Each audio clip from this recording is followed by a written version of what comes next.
కమ్మ ప్రపంచ మహాసభలకి చంద్రబాబును కూడా పిలిచారు. ఆయన ఎందుకు అటెండ్ అవ్వలేదో తెలియదు, బాబు కానీ లోకేష్ కానీ. బట్ రేవంత్ రెడ్డి అటెండ్ అయ్యారు, మాట్లాడింది చూసాం. ఇందులో ప్రధానంగా అన్ని రంగాల్లో కలిసి ముందడుగేద్దామని కమ్మ ప్రపంచ మహాసభలో వక్తలు అభిప్రాయపడ్డారు. కమ్మ గ్లోబల్ ఫెడరేషన్ కేజీఎఫ్ ఆధ్వర్యంలో హైదరాబాద్ మాదాపూర్లో హెచ్ఐసిసిలో 2 రోజుల పాటు నిర్వహించిన కమ్మ ప్రపంచ మహాసభ ఆదివారం ముగిసింది. సమావేశానికి తెలంగాణ, ఆంధ్రప్రదేశ్, కర్ణాటక, మహారాష్ట్ర, తమిళనాడు రాష్ట్రాలతో పాటు అమెరికా, బ్రిటన్, ఆస్ట్రేలియా, కెనడా తదితర దేశాల నుంచి 2,000 మందికి పైగా హాజరయ్యారు.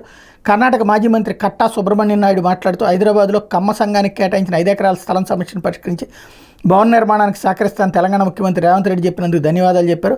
భవనం కార్యరూపం దాల్చేందుకు కేజీఎఫ్ వ్యవస్థాపక అధ్యక్షుడు జెట్టి కుసుమకుమార్ కృషి చేయాలన్నారు. హైదరాబాద్ పురోగతిలో భాగస్వాములైన కమ్మ పారిశ్రామికవేత్తలు అమరావతి అభివృద్ధికి సహకరించాలని కోరారు. కేజీఎఫ్ సదస్సుని ఏటా ఒక్కో రాష్ట్రంలో నిర్వహించాలని తీర్మానం ప్రవేశపెట్టారు. త్వరలోనే బెంగళూరులో 1,00,000 మందితో భారీ సభ నిర్వహిస్తామని చెప్పారు. అలాగే ఏపీలో మైలవరం ఎమ్మెల్యే వసంత కృష్ణప్రసాద్ అటెండ్ అయ్యారు. మరోవైపున యార్లగడ్డ వెంకట్రావు తదితరులు ఇందులో హాజరయ్యారు.